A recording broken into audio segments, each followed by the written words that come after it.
এই উম্মত তো এক নেকি দিয়া জান্নাতে যাবে। কয় নেকি দিয়া? একটা নেকি দিয়া জান্নাতে যাবে এই উম্মত। অন্য উম্মতের কথা জানি না আমি, এই উম্মত এক নেকি দিয়া জান্নাতে যাবে।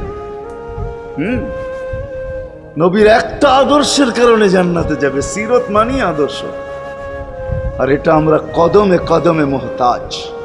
কেননা এই ছোট জীবনটা যদি গ্রহণযোগ্যতা পর্যন্ত পৌঁছাইতে হয় আল্লাহর কাছে, চাই নারী হই, চাই যুবক হই, চাই বৃদ্ধ হই, যেই মানুষই হই না কেন, যেখানেরই হই না কেন, যেই বাসারই হই না কেন, যেই বর্ণেরই হই না কেন, যেই পেশারই হই না কেন, যেই সোসাইটিরই হই না কেন, এই জীবনটাকে যদি গ্রহণযোগ্যতা পর্যন্ত পৌঁছাইতে হয় কার কাছে? দুনিয়াওয়ালাদের কাছে না, মালিকের কাছে, যিনি এক ফোঁটা পানির থেকে অস্তিত্ব দিছেন, যার কাছে আবার আমাদেরকে ফিরা যেতে হবে।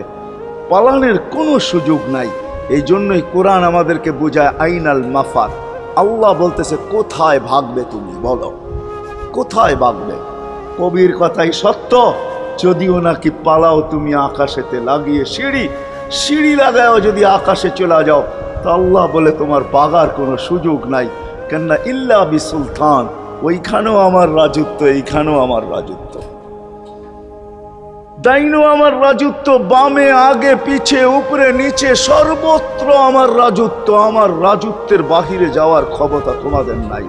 দ্বিতীয় কথা এটো, আইনা আনা মাআকুম আইনা মা কুনতুম, যেখানে যাবে ওইখানে আমি সঙ্গে থাকবো, আমাকে দূর করতে পারবে না। যদি করো